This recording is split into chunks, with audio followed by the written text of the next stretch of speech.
tous et pour ceux qui nous rejoignent, bienvenue à vous sur les antennes de Réunion et Mayotte la première. Nous vous proposons de suivre en direct les finales de la zone Océan Indien du trophée de Coupe de France de basket et deux finales donc entre deux équipes de Mayotte et deux équipes de la Réunion qui se disputent ici au gymnase, au sein du gymnase Couture du Port.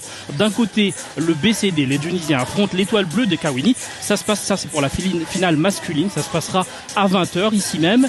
Mais d'abord, honneur aux dames avec cette finale féminine qui opposera l'équipe locale de la Tamponaise aux Mahoraises du BC Msa Péré. À mes côtés pour commenter cette première rencontre, Yvan Laurette de la Ligue réunionnaise de basket. Bonjour Yvan. Bonjour Harry, bonjour chers téléspectateurs de Réunion la première. Et puis bien sûr tout à l'heure, on sera rejoint par notre ami Darwesh Daou de Mayotte la première qui nous parlera un peu plus puisqu'il les connaît bien de ces deux équipes mahoraises. Je me tourne d'abord vers vous Yvan. Qu'est-ce qu'on peut dire de cette finale féminine? Est-ce que sur le papier effectivement on dit beaucoup que les tamponaises ont un petit avantage? Est-ce que c'est vraiment le cas ou là vraiment tout peut jouer? Donc il ne faut pas se cacher. Donc dans la zone Océan Indien, surtout concernant le basket féminin, il est vrai que la Réunion domine depuis plusieurs années, entre autres via la Tamponaise Basketball qui est vraiment l'ogre du championnat réunionnais. Donc c'est une équipe qui est très expérimentée. Donc en plus qui s'est même renforcée cette année avec le renfort entre autres de deux joueuses internationales malgaches. Bon, il n'y en aura qu'une ce soir, mais effectivement sur le papier cette finale paraît déséquilibrée.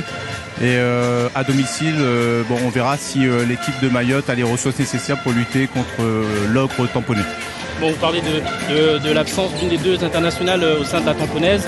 Celle qui joue normalement aujourd'hui, c'est Muriel Ajanirin, donc l'une de ces deux internationales. L'autre qui ne joue pas, donc c'est Christiane. C'est exactement ça. Donc les deux joueuses sont parties cette semaine ce sont deux joueuses internationales en 3-3. Donc il y avait les présélections pour l'Afro-Basket. Donc Christiane a été retenue et puis Muriel est revenue, me semble, hier, justement pour disputer cette finale. Donc on parle de Coupe d'Afrique 3 contre 3. 3 contre 3, oui. Ce sont des joueuses qui font leur saison en 5-5. Mais dès qu'il y a une ouverture vers le 3-3, ce sont quand même des joueuses référencées en Afrique au niveau 3-3. Et voilà, donc notre ami Darwesh Daou de Mayotte la première nous rejoint. On va l'inviter à mettre le casque pour qu'on l'entende et qu'il nous entende et qu'il nous parle un petit peu de ces deux équipes mahoraises, à commencer donc par l'équipe féminine. Vous la connaissez un petit peu cette équipe de Msa Péré? Donc j'ai suivi la finale de Mayotte, donc sur Mayotte la première. Donc apparemment c'est l'équipe qui a dominé largement, en tout cas la finale, puisqu'elle a gagné, il me semble, avec plus de 50 points d'écart. Le nom de l'équipe finaliste m'échappe. Donc j'ai l'impression que c'est quand même une équipe qui surdomine à Mayotte. Bon, après il me semble que ce soir il va leur manquer quand même deux joueuses majeures qui n'ont pas pu faire le déplacement. On va en parler tout à l'heure, mais tout de suite on va rejoindre Sébastien Naïs, notre journaliste de terrain. Sébastien, on vous écoute, vous êtes avec qui? Oui, je suis avec Yannick Doro, l'entraîneur de la Tamponaise. Bonjour monsieur Doro. Bonjour. Alors je vois un petit sourire là, vous êtes confiant? Confiant il faut, on est chez nous, on est en forme, on a tout le monde, il faut y aller, oui. D'accord, merci beaucoup. Et Darwesh Daou, bonjour. Bonjour. Alors on parlait de ces équipes, de cette première équipe féminine donc mahoraise de Msa Péré. Qu'est-ce qu'on peut dire de cette équipe? C'est une équipe qui est venue avec les moyens du bord. Alors les joueuses qui arrivent, les joueuses mahoraises qui arrivent sur le terrain, Darwesh. Et la numéro 30, Ourvali Madi. Équipe coachée par Wakama, Rwama Sandou et Fad Nouri. Alors, donc les joueuses mahoraises qui sont à présent sur le parquet. Maintenant, je vais demander un maximum de bruit. Vous l'entendez, on attend désormais les tamponaises pour cette finale, je rappelle, de la zone Océan Indien du trophée de la Coupe de France de basket. Les tamponaises. Irine Sija. On commence donc par Muriel Ajanirin, la numéro 1, la numéro 2, Nirine Sija, numéro 3, Héloïse Virtuel, la numéro 4, Zélie Ferrier, numéro 9, Ange, la numéro 5, Sarah Buana. Et Yvan, je vous laisse, si vous voulez parler un petit peu de ces joueuses, n'hésitez pas. Donc la numéro 9, Ange, qui est une joueuse emblématique de cette équipe. Pauline Flipoto, la capitaine, qui va vraiment être la joueuse avec un QI basket supérieur, qui vous allez voir va faire le lien entre l'intérieur et l'extérieur. On peut noter aussi la présence d'une jeune joueuse, ancienne pensionnaire du pôle espoir de la Réunion, la numéro 15, Lola. Donc une équipe très homogène, tant sur les postes extérieurs et les postes intérieurs. Avec aussi Tania Sinakouti, qui est une joueuse très expérimentée. L'équipe de la Tamponaise très équilibrée, on va dire. Oui, c'est une équipe. Voilà, donc la Tamponaise, je vous dis, ici, c'est vraiment un club historique du basket réunionnais, qui est très bien structuré, qui vraiment, structurellement, qui a les moyens, qui a les coachs, qui a un fonctionnement presque semi-professionnel, pourrait-on dire. Et je vous dis donc cette équipe de la Tamponaise, si je ne me trompe pas, je crois que ça fait elle est championne de la Réunion depuis au moins 15 ans. Et on va parler de cette composition. On va commencer donc par les joueuses de la Tamponaise. Yvan, on va parler donc du 5 de départ. Donc le 5 de départ, donc au poste numéro 1, Héloïse Bertuel. Oui. Donc, la numéro 3. La numéro 3, voilà. Donc en fait le poste numéro 1, c'est-à-dire le poste de meneuse de jeu, Héloïse Bertuel, donc qui sera là pour on va dire mettre en place tous les systèmes de jeu. Et sur la zone arrière, donc elle sera accompagnée de Tania Sinakouti et de Chloé Arzeri. Et à l'intérieur, la capitaine Pauline Flipoto et Sarah Buana, on va dire les grandes de l'équipe. Et donc parmi les remplaçantes, Muriel Ajanirine. Donc petite surprise, Muriel n'est pas dans le 50 ans, mais bon, je crois qu'elle est rentrée de Madagascar hier, donc peut-être un peu fatiguée à suivre. La jeune Sija. Nirine Sija, qui est plutôt dans l'équipe 2 et qui pour le coup va acquérir un peu plus d'expérience. Ferrier.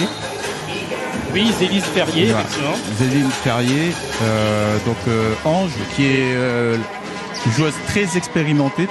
Donc vous parliez d'Ange Rassambolo Naro, donc qui effectivement commencera donc sur les bancs. On aura aussi donc Marion Lucas. On va revenir un petit peu sur cette composition. Et maintenant on va parler des joueuses maoraises d'Arwesh. Oui, le 5 de départ, on aura Sheima Mohamed, Tiffen Ménard, la reine Maulida, la capitaine. Il y a aussi Sheima Suleimana. Voilà, on va essayer, en tout cas selon le staff technique de l'équipe, même si elles sont diminuées en termes d'effectifs et en termes de présence athlétique, parce que celles qui sont absentes là, malheureusement, vont faire beaucoup d'efforts dans le cercle, dans la raquette. Mais je pense qu'elles vont essayer du moins de tenir la dragée haute face à leur rival de la Tamponaise. Et donc sur le parquet, les joueuses des deux équipes sont en plein d'échauffement. Yvan donc font quelques paniers. Donc là c'est on échauffe les muscles, on se prépare pour une rencontre donc qui s'annonce. Là c'est vraiment la finalité donc de l'échauffement. Donc le match va commencer dans 1 minute 30. Donc là, le but là, c'est que toutes les joueuses soient vraiment prêtes et aptes à attaquer le match. Donc on peut quand même noter que les joueuses, la Tamponaise va jouer ce match avec 12 joueuses, tandis que les Maoraises seront qu'à 9 joueuses. Donc peut-être que sur la durée du match, ça peut aussi jouer sur les organismes. Merci Yvan, effectivement, donc on en reparlera. Et au niveau des arbitres pour cette finale féminine, donc ce sera Florent Champagnac et Amadi Madi qui seront là pour cette finale. Donc deux arbitres, l'un de la Réunion et l'autre de Mayotte. Oui, donc toujours coutume qu'il y ait un arbitre de la Réunion et de Mayotte. En tout cas, pour ce match, il y aura deux arbitres. Donc Florent Champagnac, qu'on connaît bien la Réunion, l'un des arbitres les plus expérimentés de la Réunion, qui a l'habitude, par exemple, d'aller couvrir les Jeux des îles de l'océan Indien. Il n'y a pas si longtemps, il jouait aussi. Oui, il jouait, oui. C'est un jeune retraité, toujours en forme, Florent d'ailleurs. Et donc maintenant qui est beaucoup plus, on va dire, dans l'encadrement, dans l'arbitrage et même dans le coaching auprès des jeunes, puisqu'il encadre aussi régulièrement des sélections de jeunes de la Réunion. Et vous verrez que pour le match de tout à l'heure, il y aura 3 arbitres, dont un des meilleurs arbitres français. Donc on en reparlera sûrement tout à l'heure. Effectivement, donc Florent Chapagnac et Amadi Madi qui sont avec le ballon, qui le testent, on va dire. Et à l'image, vous avez nos joueuses de la Tamponaise et vous en voyez quelques-unes avec les éventails car il fait chaud dans ce gymnase couture du port. Heureusement, nous on est bien placés, Yvan et Darwesh, on a ces brasseurs d'air au-dessus de nous parce que c'est vraiment c'est une fournaise, mais ça fait partie aussi des conditions, hein, c'est pas nouveau, on connaît. Oui, voilà. Et les joueurs ce sont des habitués. Je parle des compétiteurs, notamment ces jeunes dames. Sont des habitués. Pratiquement tous les jours, elles viennent transpirer ici pour répéter ce qu'on appelle leur gamme et arriver à trouver ces automatismes, à travailler la cohésion, mais toujours dans cette chaleur assez suffocante. Néanmoins, ce qu'il faut retenir, c'est que dans des conditions comme ça, il faut beaucoup boire durant la rencontre pour se désaltérer et garder les automatismes à l'état et pouvoir tenir durant les 40 minutes, sachant que c'est 4 cartons que nous avons à vivre ici. Et sachant, comme vient de le dire Yvan, que voilà, les Tamponaises sont plus nombreuses pour cette finale face aux Mahoraises, ça peut jouer après derrière. Hein. Ça peut jouer, ça peut se jouer aussi peut-être au niveau des fautes individuelles. Donc on va vite le savoir puisque le match va débuter et on espère voir une belle finale ici au port. Eh oui. On peut rappeler pour les Tamponaises du moins, ça avait été un petit peu compliqué le 23 novembre dernier face aux Saint-Pauloises pour la finale régionale de Coupe de France. C'était très compliqué, surtout qu'à l'époque il n'y avait pas les brasseurs d'air, il faisait 2 fois plus chaud dans la salle et c'est un match vraiment qui a tenu ses promesses contre le Basket Club Saint-Paul, donc vraiment les 2 équipes qui dominent le basket féminin réunionnais. À la mi-temps on était sur un score identique. Hein. À mi-temps sur un score identique et ça s'est même joué en prolongation. Et oui, ça s'est joué en prolongation et voilà donc c'est joué sur des détails et à la fin la Tamponaise a triomphé. Le cri de guerre des joueuses mahoraises du MSA Perret. Et voilà, les arbitres invitent les joueuses des 2 équipes en tout cas du 5 de départ, à se positionner sur le parquet. Les Tamponaises sont là, elles attendent les joueuses mahoraises, la musique d'ambiance.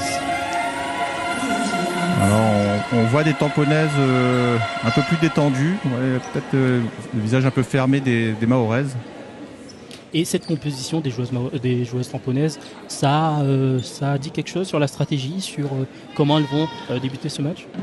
Elles vont débuter le match très sérieusement puisque on va dire sur les 5 qui sont sur le terrain, il y a au moins 3 joueuses qui font toujours partie des 5 débutants. C'est parti, la balle donc pour les Mahoraises. Oui. Et c'est fini. Voilà. C'est fini. Voilà. Les Tamponaises qui remportent donc cette finale de la zone océan Indien du trophée de Coupe de France. Attention, c'est 99 à 21. S'il vous plaît, 99 points à 21. Voilà. Et bravo à l'équipe de... Allez, Darwesh, on rend l'antenne puisque le journal va débuter, le journal de Réunion la première. Les Tamponaises ont remporté 99 à 21 face aux Mahoraises du MSA Perret. Merci à vous, on vous retrouve tout à l'heure pour la finalité masculine à 20h, après le JT.